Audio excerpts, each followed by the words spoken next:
Hello, I'm Ben Cahlamer, film critic for The Movie Review. We had the opportunity to sit down with writer-director Goran Stolevski to discuss his latest film, Of an Age, now in theaters. We'd like to thank Focus Features, Galika, and the Desperado LGBTQ Film Festival for organizing this conversation. We look forward to sharing more of these moments with you in the future. Thank you. Good afternoon. How are you? Good, thanks, sir. How are you? Very good, very good. Thank you very much for your time today. I wanted to say, first of all, that I sincerely appreciate the movie. Um, you told a very tender story, also a very intimate story. Um, what I've read through the production notes and I've made notes of my own, but what fueled your desire to tell this story at this particular juncture in your career? Um, in terms of the juncture of the career, I never really think about that because to me it's like, I was an unemployed failed filmmaker for so long. It's always a miracle when you can get funding to do any story you're, intimately connected to. And I was for the first time in a fortunate position in my life where people wanted to see another film for me. And I was like, okay, this is the one I worked most recently, is the one that's rawest. And I also felt like I wanted to do it while that raw feeling was still in me, rather than years from now. I didn't want it to feel like microwaved, you know. And in terms of what drove me to it, it was sort of like the moment I sort of got the idea, the seed of inspiration. It was like a sentence in a short story that was unrelated, sort of took me back. I just had a very vivid memory of a moment in my high school years. The one time I went to a party in high school, and it wasn't so much the event itself. It was like I just suddenly had a very vivid feeling of what it felt like in my chest to be the person I was, the kid I was at 16, 17, in the sense of what I thought life was like, what I thought love was like and would be, what I thought sex was like and would be. And thinking back to it in the context of who I became a little bit later and who I am now much later, I sort of I really want to live in that feeling a bit and sort of try and capture it because I thought it was very specific, but in a way that I think other queer people of all ages could also relate to, hopefully.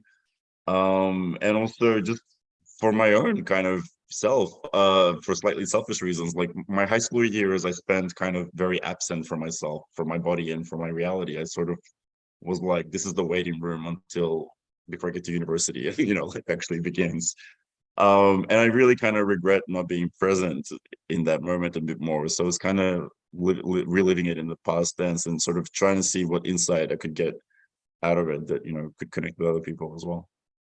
It is an exceptionally relatable story. I too was distant from my high school years, and so I fell very much in love with Cole as a character because of that relatability, but also the intimacy that you captured, both cinematographically and in the essence of his conversation with Adam.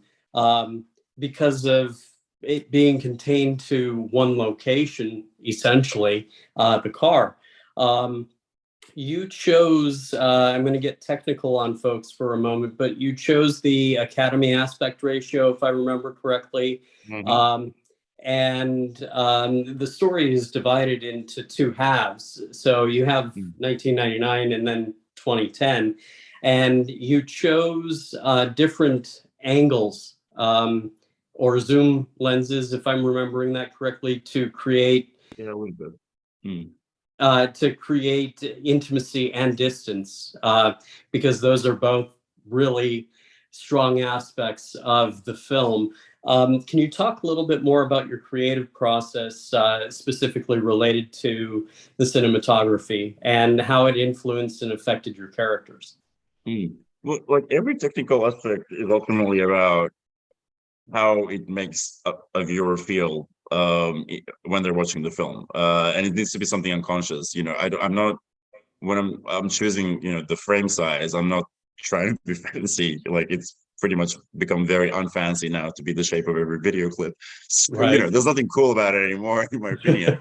But what happens, I think, when it is a slightly tighter screen, in fact, cinema screens were originally designed in this way for this reason. Like, it's the shape of a human face. Mhm. You could get really close to someone and there's no like handlebars on the side of just empty blank scenery, and it was actually really interesting to have the last festival I attended with the film. It was in a mining town in Western Australia, which was mainly an elder conservative audience. And because it was, gay, the men stayed away from it. It was mainly just women in the audience.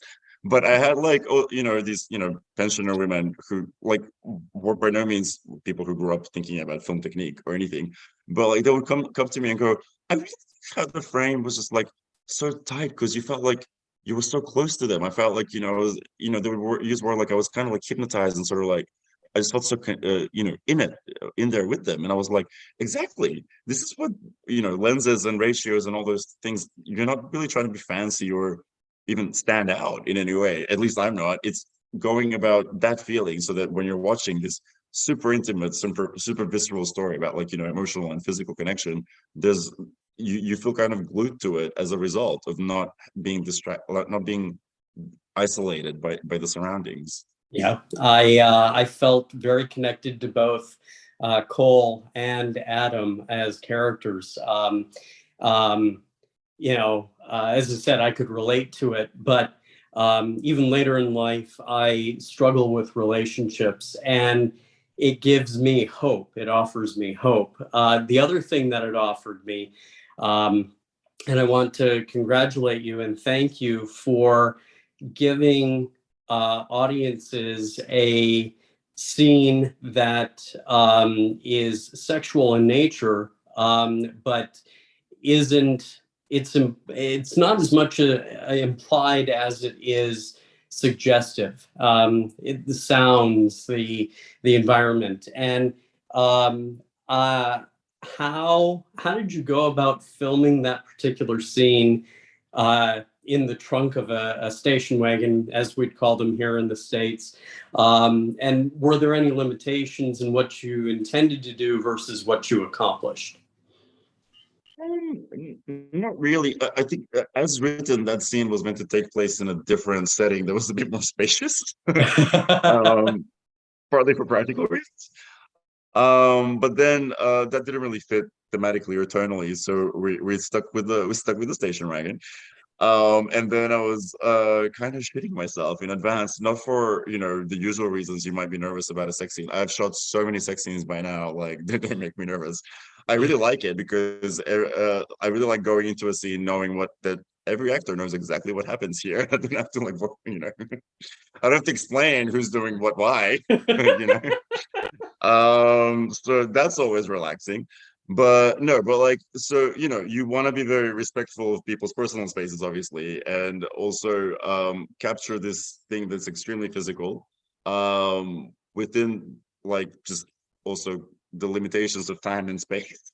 And yeah, station wagon is definitely a challenge because like with film you have to think about editing and cutting together and maintaining like continuity across multiple takes. And I'm just like, sex to me is, on screen is about the connection in the eyes and like being very kind of alive and connected to each other. And I think that's really hard to kind of repeat across multiple takes. I mean, I'm not that I'm a terrible actor anyway, but even if I was a better actor, I think I would struggle. So I was trying to figure out a way to minimize the amount of angles and takes that we would need, keeping the light extremely natural, so that it didn't. I think that helps make it feel more direct and real and less exploitative. Obviously there was a lot of conversations in advance with each of the boys, both me and individually with them and the producer individually with them, as well as them between themselves. And yeah, but really the whole approach at all times was like to put people under these guys skin, so that they feel like, and to go back to what it feels like that first time, in all its kind of awkwardness. But I needed to also feel fresh in a certain way because we've all seen the awkwardness done so many times, and I'm like, I don't want it to feel like we're doing it for effect. I wanted to feel like we're present in something that feels real. So looking for details that made it real and fresh and new essentially was the challenge. um And yeah, but I was also very lucky with the actors. They're very close, and from the moment they met, like not just in terms of the sex scene, but just like in terms of the film in general, it was so great, like to see these two people who were like so invested in making sure the other one feels safe and respected and appreciated and kind of prioritized at all times. And it's so rare to find with actors. Like the only people more narcissistic than actors is directors. But so I feel very lucky with both of them, genuinely. One last comment, and then we can wrap this up. From the opening frame, I got a sense that as Cole, Anton at least gave me vibes of John Travolta from Saturday Night Fever. Just the way he moved. Mine. Yeah. And the costume. That obviously wasn't intentional, but it felt to me a very clear homage. And again, thank you very much for the film. Thank you for its spontaneity. I really appreciate the gift that you've given to audiences. And I look forward to seeing what's coming next from your career. Thank you so much, Ben. Thank you. And yeah, no, the John Travolta thing wasn't intentional, but I actually really love it because what a cinematic, iconic, a good film needs to be transporting. So if it is as transporting as Saturday Night Fever, I mean, amazing. Thank you. Thank you. Thanks, Ben. Good luck. Nice meeting you. I appreciate the time, Goran.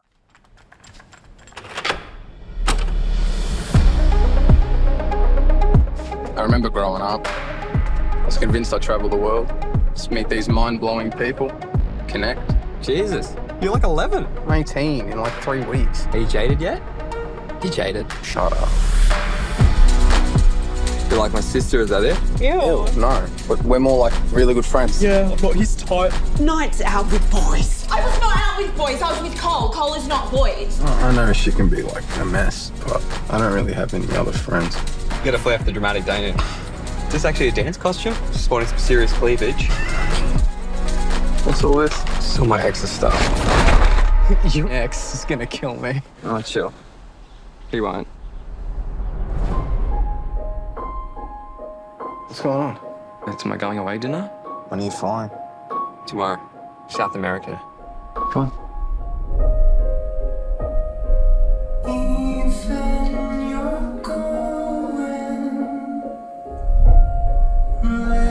You probably just want to get to bed. She was gonna go for a drive. Can I come?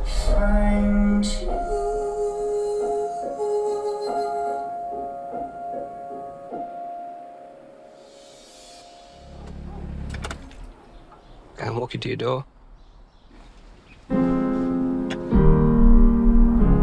Promise me I'll meet someone. It's a beautiful boy.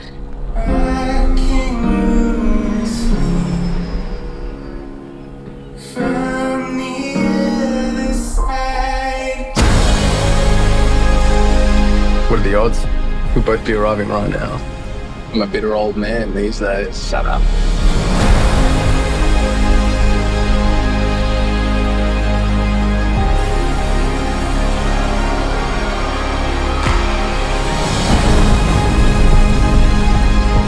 You happy? Because for me, life froze to this one feeling.